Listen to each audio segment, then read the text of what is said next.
အိမ်ချဲမြေမှာရင်းနှီးမြှုပ်နှံမှုပြုကျင်ပေမဲ့ကို့မှာ down payment ပေးဖို့ငွေအလုံးအလောက်မရှိတဲ့အခါမှာနောက်ပြီးတော့ credit score မကောင်းလို့ဒါမှမဟုတ်လို့ရှိရင်အရင်နှစ်တွေတုန်းကအခွန်တွေအများကြီးမဆောင်ထားလို့ချီးငွေမရနိုင်တဲ့သူတွေအတွက်ကိုယ်တိုင်အိမ်တစ်လုံးလုံးကိုဝယ်စရာမလိုဘဲနဲ့အိမ်ချဲမြေမှာရင်းနှီးမြှုပ်နှံမှုပြုလုပ်လို့ရမယ်နည်းလမ်းတွေကိုရှင်းပြပေးထားပါတယ်။ကျမနာမည်ဝင်းမြတ်သူပါ။ကျမက US က Washington State မှာ Real Estate broker အနေနဲ့လုပ်ကိုင်လျက်ရှိပါတယ်။ကျမရဲ့ My American Dream ဆိုတဲ့ YouTube channel နဲ့ Facebook page ကနေမှမြန်မာ community အတွက်အကျိုးရှိမယ် finance နဲ့ပတ်သက်တာ investment နဲ့ပတ်သက်တာနောက်ပြီးတော့ real estate နဲ့ပတ်သက်တဲ့ information တွေကိုအမြဲတမ်းမျှဝေပေးနေတာဖြစ်တဲ့အတွက်ဒီ channel ကို subscribe မလုပ်ရသေးဘူးဆိုရင်လုပ်ထားကြပါလို့နောက်ပြီးရင်ဒီ video ရဲ့အောက်မှာလည်းခုကျမရှင်းပြတဲ့ real estate နဲ့ပတ်သက်တဲ့မေးခွန်းတွေရှိတယ်ဆိုရင်မေးခွန်းတွေကိုခြံထားခဲ့လို့ရပါတယ်။အဲ့က information တွေကကိုယ့်အတွက်အသုံးဝင်နေဆိုရင်လည်း video ကို like လုပ်ပေးခြင်းအပြင်နောက်ပိုင်းမှာဒီထက်ကောင်းတဲ့ video တွေကိုဖန်တီးနိုင်အောင်လို့ကျမတို့တွန်းအားပေးရရောက်ပါတယ်။အခုပထမဆုံးအနေနဲ့ real estate invest လုပ်လို့ရတဲ့အားလုံးလေးသိပြီးသားနည်းလမ်းတစ်ခုအကြတော့အငှားအိမ်ပိုင်ဆိုင်ခြင်းပါကိုတမိသားစုရဲ့ပဲနေထိုင်တဲ့ single family အိမ်ကနေမှစပြီးတော့မိသားစုအများကြီးနေလို့ရတဲ့ multi family dwelling လုပ်ငန်းရှင်တွေအတွက်ငှားပေးတဲ့ business property တွေ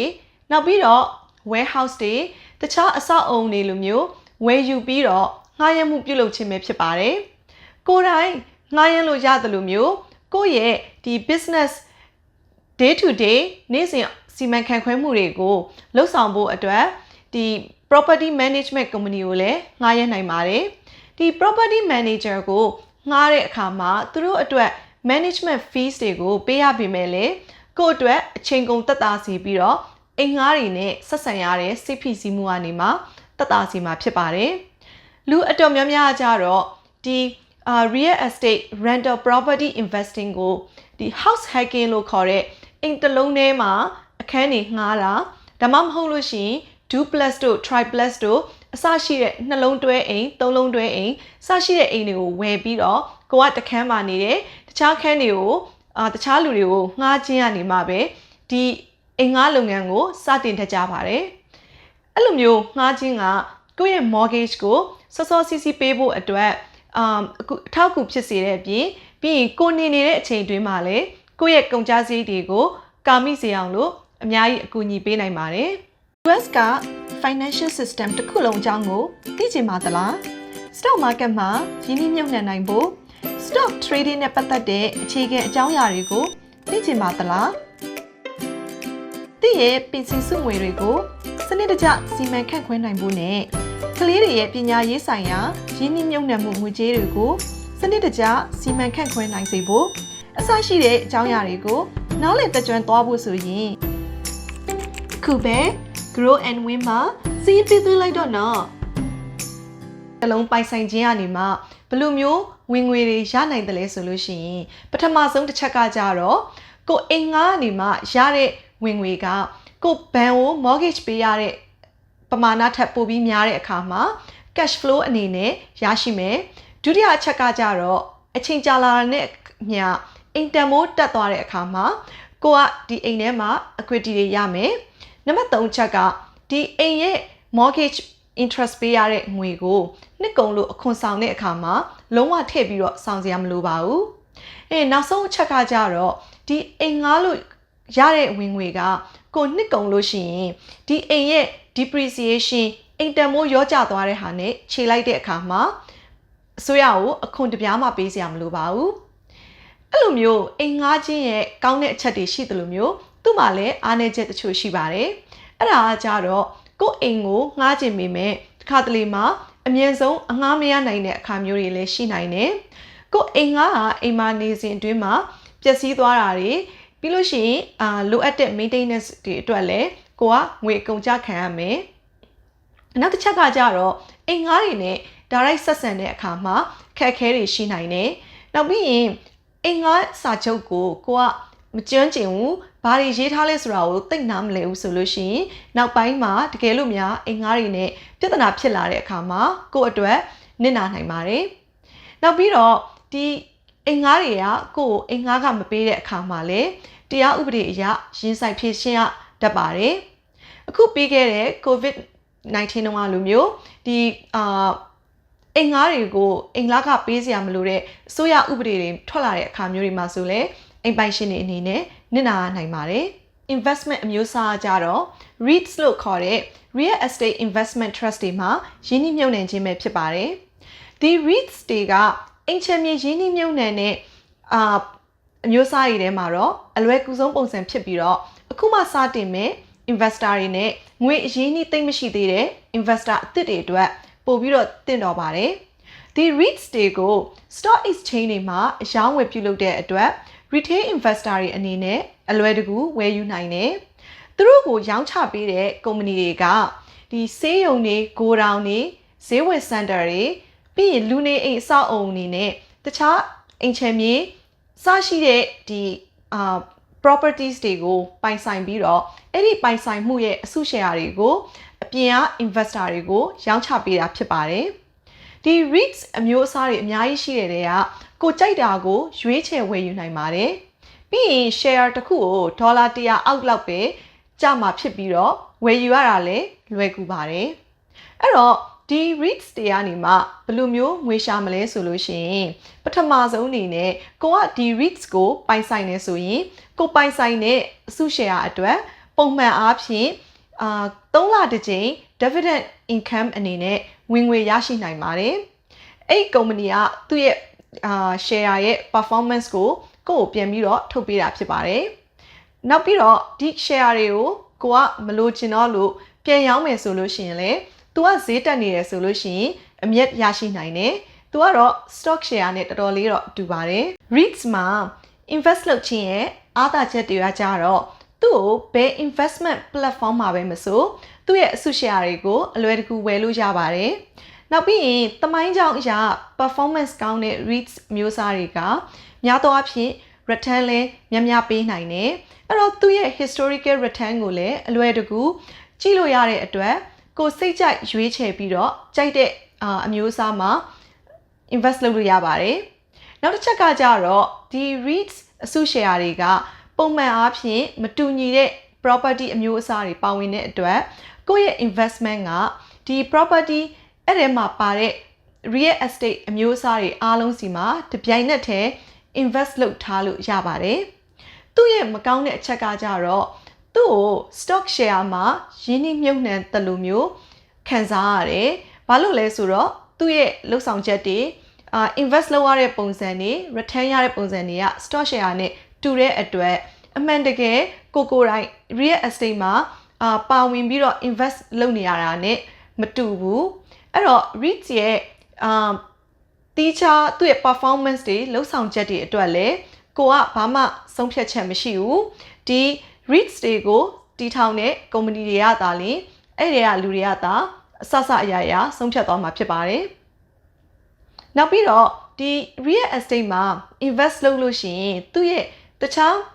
investment တွေနဲ့မတူတဲ့အားသာချက်ကကြတော့ဒီအစိုးရကိုအခွန်ပေးတဲ့နေရာမှာလျော်နှဲစေခြင်းပဲဖြစ်ပါတယ်ဒါပေမဲ့ဒီ REITs မှာ invest လုပ်ရင်တော့သူက stock invest လုပ်တာနဲ့သဘောတရားချင်းတူတဲ့အတွက်ဒီ tax saving benefit ကိုရရှိနိုင်မှာမဟုတ်ပါဘူး။အမျိုးအစားကြတော့ real estate crowdfunding ပါ။ရင်းနှီးမြှုပ်နှံသူတွေကလူတွေစုပြီးတော့ကိုတက်နိုင်သလောက်ငွေကိုထည့်တယ်ပြီးတော့ရင်အခြားလုပ်ငန်းအတွေ့အကြုံရှိတဲ့ investor တွေနဲ့ပူးပေါင်းပြီးတော့အိမ်ချမ်းမြေကိုဝယ်ယူခြင်းပဲဖြစ်ပါတယ်။ real estate crowdfunding မှာပုံစံ2မျိုးရှိပါတယ်။ debt investing နဲ့ equity investing မှာ debt investing ဆိုတာကြတော့အကျွေးဘက်မှာရင်းနှီးမြှုပ်နှံခြင်းလို့ခေါ်ပါတယ်။သူကကြတော့အခြေခံအားဖြင့်ဒီကိုငွေကို property ဝယ်မဲ့သူကိုထုတ်ချီးလိုက်တာပဲဖြစ်တယ်။အဲ့တော့ငွေကြီးထားတဲ့ကာလတစ်လျှောက်လုံးမှာကိုကပုံမှန်အတိုးတစ်ခုကိုရရှိနေမှာပါ။ equity investing ဆိုတာကြတော့ကိုယ်တိုင်ကဒီ property ထဲမှာ direct invest လုပ်ပြီးတော့ဒီပိုင်ဆိုင်မှုကနေရရှိလာတဲ့အမြတ်ဝေစုကိုလက်ခံရရှိခြင်းပဲဖြစ်ပါတယ်။ဒီ crowdfunding project တစ်ခုမှာ ရင်းနှီးမြှုပ်နှံခြင်းကဟိုရှိရပြောခဲ့တဲ့ REITS မှာရင်းနှီးမြှုပ်နှံတာနဲ့ရှင်းမယ်ဆိုရင်တော့နောက်တစ်ဆင့်လို့ပြောလို့ရပါတယ်ပထမဆုံးအနေနဲ့ရှိပြီးသား crowdfunding platform တစ်ခုကိုရွေးချယ်ပြီးတော့ရင်းနှီးမြှုပ်နှံမှုပြုလုပ်ရမှာဖြစ်ပါတယ်အနည်းဆုံးပမာဏကကြတော့ဒေါ်လာ1000ကနေမှ9000လောက်ထိလိုအပ်ပါတယ်တချို့ crowdfunding platform တွေကလည်းဒီထက်ပိုများတဲ့ငွေပမာဏဒေါ်လာ1000နဲ့ချီပြီးတော့ invest လုပ်ရပါတယ်နောက်တစ်ချက်ကကြတော့ကိုရွေးချယ်ထားတဲ့ဒီ project တစ်ခုထဲမှာပဲ invest လုပ်ရတာပါအဲ့တော့ဒီ property သို့မဟုတ် project ရဲ့အောင်မြင်မှုဆုံးရှုံးမှုကကို investment နဲ့ direct သက်ဆိုင်နေပါတယ် real estate crowdfunding နဲ့ငွေဘယ်လိုရှာနိုင်တယ်လဲဆိုရင်ပထမဆုံးတစ်ချက်ကကိုရင်းနှီးမြှုပ်နှံမှု share ကနေမှပုံမှန်အတိုးဒါမှမဟုတ်လို့ရှိရင်ငွေအမြတ်ဝေစုကိုပုံမှန်အားဖြင့်3လတစ်ချိန်လောက်ရရှိနိုင်ပါတယ် quarterly return လို့ပြောပါတယ်နောက်တစ်ခုကကြတော့ဒီသတ်မှတ်ထားတဲ့အချိန်တစ်ခုကိုရောက်ပြီဆိုရင်ကို share တွေကိုရောင်းပြီးတော့ကိုထည့်ထားတဲ့အရင်းငွေကိုရတဲ့အမြတ်နဲ့ပေါင်းပြီးတော့ပြန်ထုတ်လို့ရတာပါကိုရဲ့ share ကိုမရောင်းဘဲနဲ့ရေရှည်ကင်ထားမယ်ဆိုရင်ဒီ project ဒါမှမဟုတ်ရင်ဒီ property ကိုနောက်ဆုံးရောင်းထုတ်လိုက်တဲ့အခါမှာရတဲ့စုစုပေါင်းအမြတ်ရဲ့တစ်စိတ်တစ်ဒေသကိုလည်းရရှိနိုင်ပါတယ်သူ့ရဲ့အားသာချက်ကကြတော့ဒီ investment တစ်ခုမှာငွေအများကြီးထည့်စရာမလိုဘဲနဲ့ဒီdollar millions နဲ့ချီတဲ့အင်ချင်မြေစီမံကိန်းတွေမှာပါဝင်ပြီးတော့ invest လုပ်နိုင်တယ်ပြီးရင် project တစ်ခုစီရဲ့ဒီအသေးစိတ်အချက်လက်တွေကိုလည်းကိုယ်တိုင်တေချာလေ့လာနိုင်ပြီးတော့ကိုယ့်ရဲ့ရင်းနှီးမြှုပ်နှံခြင်းနဲ့ကိုကြိုက်တဲ့ project ကိုစိတ်ကြိုက်ရွေးလို့ရပါတယ်သူ့မှာလည်းအားနည်းချက်တွေရှိပါတယ်ပထမချက်ကကြတော့ REITS မှာလိုမျိုး historical performance တွေကိုလေ့လာလို့မရဘူးများသောအားဖြင့်ကိုယ့်ရဲ့ investment ကဒီ property တစ်ခုတည်းနဲ့ပဲချိတ်နေတဲ့အတွက်ဒီ property ကိုတစ်ခါမှ invest မလုပ်ရသေးတဲ့ property အသစ်ဆိုလို့ရှိရင်သူ့ရဲ့ historical record ကိုကြည့်လို့ရမှာမဟုတ်ပါဘူးပြီးတော့ကိုယ့်ရဲ့ရင်းနှီးမြှုပ်နှံမှုရဲ့အောင်မြင်မှုဒါမှမဟုတ်ရင်ဆုံးရှုံးမှုကလည်းဒီ property နဲ့ပဲဆက်ဆက်နေတဲ့အတွက်တကယ်လို့များ market crash ဖြစ်တယ်တခုခုဖြစ်တယ်ဆိုရင်ကို့မှာအန္တရာယ်များများရှိပါတယ်ပြီးတော့ဒီလို investment တွေက long term investment မှာ9နှစ်ထက်ပိုပြီးတော့ရင်းနှီးမြှုပ်နှံမှုပြုလုပ်ရတဲ့အတွက်ကို့ငွေက liquid မဖြစ်ပါဘူးကို့ငွေကိုလိုချင်တဲ့အချိန်မှာအမြဲတမ်းပြန်ထုတ်လို့မရပါဘူးနောက်ဆုံး investment မျိုးစားကြတော့ real estate syndication မှာ invest လုပ်ကြတာပါဒီ investment အမျိုးအစားမှာတော့ investor တွေကသူတို့ငွေကိုစုပြီးတော့ဒီအဆောက်အုံအကြီးကြီးနောက်ပြီး commercial real estate တွေမှာ invest လုပ်ကြတာပါ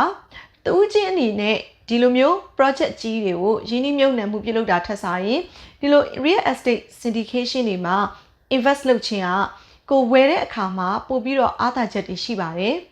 သူ့မှာ project ကိုရှာဖွေနိုင်ပြီးတော့ဒီဝယ်ယူမှု process တစ်ခုလုံးကိုဦးစီးပြီးတော့လှုပ်ဆောင်မဲ့ဒီ sponsor တူဦးနဲ့စတင်ပြီးတော့လှုပ်ဆောင်ပါတယ်တကယ်လို့ဒီ sponsor အနေနဲ့လုပ်မယ်ဆိုရင်ဒီ project ရဲ့စီမံခန့်ခွဲမှုစရိတ်တွေပြီးတော့ရင်ဒီ property ကိုငှားရမ်းတဲ့အခါမှာလစဉ်ရရှိမဲ့ဝင်ငွေနဲ့ဒီအိမ်ချမ်းမြေတန်ဖိုးမြင့်တက်လာခြင်းကနေမှရရှိမဲ့ငွေတို့ကနေမှ income အဖြစ်ရရှိနိုင်ပါတယ်ဒီ real estate syndication နဲ့ crowdfunding ရဲ့အဓိကကွာခြားချက်ကကြတော့ syndication က project တွေကပို့ပြီးတော့ကြီးပါတယ် project ကြီးတွေကိုအဓိကရင်းနှီးမြှုပ်နှံတာပါသူတို့မှာတခြားမတူတဲ့အချက်တွေလည်းရှိပါသေးတယ်အဲ့ဒါကိုကျွန်မနောက်ဗီဒီယိုတစ်ခုနဲ့သက်ရှင်းပြပါမယ်သူ့ရဲ့အားသာချက်တွေကကြတော့ထူးသဖြင့် stock ဈေးကွက်နဲ့နှိုင်းယှဉ်မယ်အခြားရင်းနှီးမြှုပ်နှံမှုပုံစံတွေနဲ့ယှဉ်မယ်ဆိုရင်သူကပြင်းပြ return ရဲ့အထက်ကိုရရှိနိုင်ပါတယ်နောက်ပြီးရင်ကို invest လုပ်ထားတဲ့ project ကဘယ်လိုမျိုးလဲဘသူကဒီပိုင်ဆိုင်မှုကိုစီမံနေလဲအစရှိတဲ့ information တွေကိုလည်းအတိအကျသိနိုင်တယ်ပြီးရင်ကိုယ့်ရဲ့ရင်းနှီးမြှုပ်နှံမှုကိုdiversify လို့ခေါ်တဲ့နေရာများစွာမှာခွဲထားလို့ရတယ်ကို့အနေနဲ့အိမ်ချမ်းမြေမှာအစုရှယ်ယာငယ်တစ်ခုကိုပဲဝယ်ထားမယ်ဆိုလို့ရှိရင်ငွေအများကြီးကိုတနေရာထဲမှာ